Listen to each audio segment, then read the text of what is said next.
Come in. You wanted to see me? I certainly did. I understand that congratulations are in order.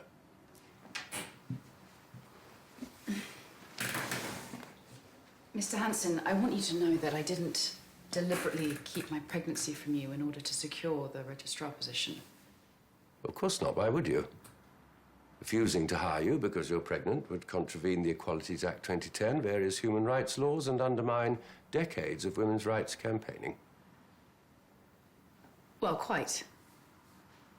I'm not sure Jack sees it our way. No, Jack is worried that you're settling. Settling? For what? The mundane. She's built one of the best CT departments in the country, and she calls it mundane. Having encouraged you to fly, I believe she's concerned that you're nesting, playing it safe. What do you think? I think we're very lucky to have you, whatever the circumstances may be. Circumstances? Jack is convinced that you are running from something or someone. Whether that's true or not, I want you to know that you have the hospital's support. And mine. So I'll give you a quick tour and then we'll go to my office. Mr. Hanssen. Miss Goddard. I thought I should let you know that we have identified who threw the egg at Jason Haynes. If you'd like to just carry on up, I'll join you in a moment. We have been assured, though, that the protesters will be entirely peaceful from now on. Look, I've just gone to great lengths to bring our guests in through ED in the hope that awkward questions might be avoided. Well, it's all under control. No, this situation is many things, but under control is not one of them. Well, the only way this goes away is if we give in to them. And we both know that's not a tenable option. You may well be right, but please try to avoid doing anything that might be considered inflammatory. Excuse me? No, Miss Goddard, you'll have to excuse me. I suggest we draw up a 5-point action plan, which... Jason. Mr. Hanssen. Rather a lot of people have been looking for you. So now you found me, we need to have a serious conversation. Well, I'm in the middle of quite an important meeting, so why don't I just call Serena? You can get yourself cleaned up, and then later this afternoon, you and I can have a little chat. No. I beg your pardon? If it's only quite important, then you can tell them to wait. What I have to say is very important. It concerns the health and safety of hospital staff. So it comes first. So, I have warm water, clean flannel, towel, freshly laundered porter's uniform. There we are. Thank you, Mr. Hanssen.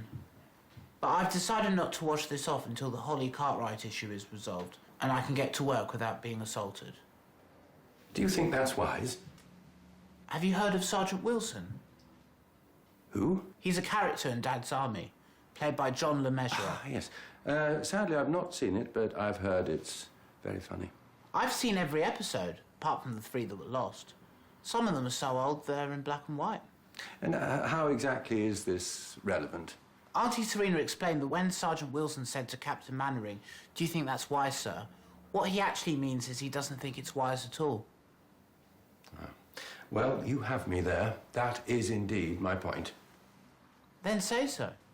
I'm in no way suggesting that you are unwise to wish for your own personal safety, and I am as unhappy as you are about the situation. You're not the one covered in rotten egg. The issue of achieving an outcome for Miss Cartwright and her family is not going to be resolved in a hurry, I'm afraid. Then you'd better get a move on. Otherwise, this is going to get really stinky. Jason, I can't resolve this problem with you occupying my office, and there are other people who need my attention too. Oh, Jason, thank goodness. We're so sorry. We assumed you'd gone to your safe space. I did think about doing that, but then you'd all forget what happened and nothing would change.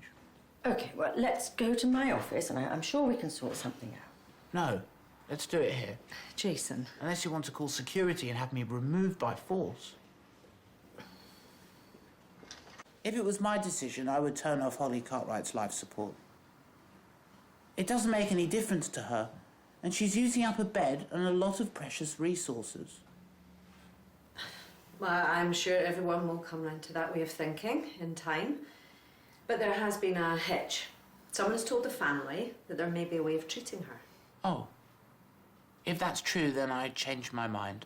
No, Jason, I assure you it is not true. It comes from an American institute who haven't even read Holly's notes. Look, may I remind everybody, please, that it is not appropriate to discuss Miss Cartwright's case in detail here. I don't want to discuss it. I want you to discuss it, so you can sort it out and I can come to work. I'm a father with responsibilities. I need this job. My apologies, I was just making sure there was someone to sit with Jason. Thank you. Look, it's clear to me now what needs to happen. I'm very keen to canvass opinion. We have to take the hospital out of the firing line. So I think it's time that we took this to a judge. Let the courts decide. It'll become even more of a circus. Yes, but one for which the hospital is no longer responsible. Clearly at Holby, our aim is to help all our patients and do the best we can for them. No hard feelings, I hope. Oh, I could list a few. This isn't about you and me. No.